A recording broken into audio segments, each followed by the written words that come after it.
Puma se aludió al orden público. Solo he leído explicaciones del caso en inglés, por eso me tengo que excusar. No he leído que se haya anulado orden público relacionado con due process, sino con fair trial. Obviamente hay una diferencia entre due process y fair trial, pero en Bolivia sería una causal de anulación, según mi interpretación, por due process, o sea, por debido proceso. ¿En qué sentido? El debido proceso, en las causales nuevas, de acuerdo a la ley de arbitraje nueva de Bolivia, no tan nueva, pero ya nueva, digamos, de conciliación y arbitraje, no existe una violación del debido proceso como causal de anulación, sí al derecho de defensa. Pero muchas de las anulaciones de laudos arbitrales caen dentro de la esfera de violación al debido proceso, que es una causal de anulación por violación al orden público. Y podría entrar muy bien por este lado, en el sentido que las violaciones al debido proceso son violaciones al orden público. Por otro lado, en Bolivia está reconocida por una sentencia constitucional del año 2016 la notariosa jurisdiccional del arbitraje, basada en un artículo de la Constitución Política del Estado que habla del órgano jurisdiccional que se aplica al arbitraje. Y la única sentencia constitucional que he podido encontrar que habla del principio de colegialidad hace alusión específicamente al mismo artículo de la Constitución boliviana en el cual se basa esta sentencia constitucional para hablar de la naturaleza jurisdiccional del arbitraje. Entonces, gracias, Rodrigo. Roque, querías intervenir y aprovecho también para preguntarte si bajo derecho argentino podría ser una causal de nulidad, como falta esencial del procedimiento, por ejemplo. El disparador de Alex, creo que no estamos hablando de cuestiones que sean excluyentes con las que también mencionó Paul. Creo que el punto es determinar la gravedad que podría tener o que debería tener la violación al principio de la colegialidad para dar lugar a una anulación. Si la situación es suficientemente grave como aparentaba ser por lo que se conoce de los hechos en el caso Puma, los jueces le van a encontrar la causal para anularlo. Será violación al orden público si no encuentran ninguna más específica, o será violación al procedimiento pactado por las partes o a la forma de constitución del tribunal arbitral, que eventualmente podría implicar también la forma de trabajar del tribunal arbitral.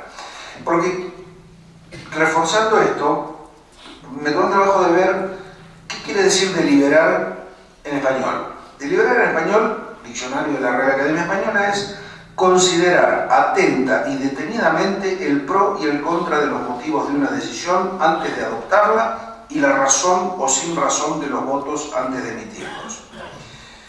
Si hacemos la relación entre la deliberación y la colegialidad de un tribunal compuesto por más de un árbitro, lo que deberíamos concluir es que en un tribunal colegiado esa deliberación, esa ponderación de pros y contras, no debe hacerse en solitario, sino en conjunto, por lo que la decisión, o sea, para cubrir las legítimas expectativas de la parte, en función de lo que decía Paul, no puede ser la suma de decisiones individuales, sino una decisión tomada por el conjunto de los árbitros que llegan a una conclusión definitiva solo después de haberse escuchado entre ellos, que no es lo mismo que no haberse escuchado nunca. En relación... Sí. Y que llegan bajo el sistema que eligieron, o sea, que llegan, que puede ser unanimidad, que puede ser mayoría, o que puede ser el presidente solo, si las reglas que adoptaron permiten que sea el presidente solo. Pero siempre discutiendo entre los tres. Yo tuve hace unos meses un laudo CCI en el que, maldita la hora, era el presidente, y hubo partes del laudo por unanimidad, partes del laudo por mayoría, y a su vez partes con distintas mayorías, y partes con el solo voto del presidente. O sea, pero eso no tiene que ver con la colegialidad en sí misma. La colegialidad en sí misma es que todos hayan tenido la posibilidad de participar y de votar. Si hubo unanimidad, hubo unanimidad. Si hubo mayoría, hubo mayoría. Y si no la hubo, será el voto del presidente si la legislación y el reglamento lo permite, y si no, será un trancazo si no existe esa posibilidad. cual. Sí, obviamente que a todo eso se llegó después de horas y horas de deliberar. Entre otras cosas, por eso, maldita la hora que era presidente. Respecto del derecho argentino, el derecho argentino consagró en el Código Civil y Comercial de la Nación, que como ustedes saben tiene desde hace unos años un capítulo sobre contrato de arbitraje, la obligación de los árbitros de deliberar con los demás árbitros. O sea, no deliberar solo, deliberar con los demás árbitros. Si no recuerdo mal, Paul, el Código General del Proceso Uruguayo habla de reunirse para deliberar. O sea, no deliberar de cualquier manera, sino deliberar bajo el respeto al principio de colegialidad. Yo no sé si en el derecho argentino la violación al deber de deliberar en conjunto con los demás árbitros podría ser causal de anulación. Por dos cosas. Primero, porque la violación al orden público no es causal de anulación en el derecho argentino. El derecho argentino tiene un sistema de anulación tan espantoso que peca por defecto y peca por exceso, porque tiene causales que no deberían existir y falta claramente una causal de violación al orden público. Y también pienso que como los tribunales que resolverían la nulidad de un laudo arbitral son tribunales colegiados que no deliberan en conjunto, sino que dictan sentencia a través de votos individuales, no les debería parecer una cosa escandalosa que los árbitros no deliberen. Mi impresión es que sería difícil anular un laudo en el derecho argentino por violación al deber de deliberar en conjunto, pero sería absolutamente clara la responsabilidad de los árbitros por la violación a un deber que la ley le consagra de manera expresa, que es deliberar con los demás.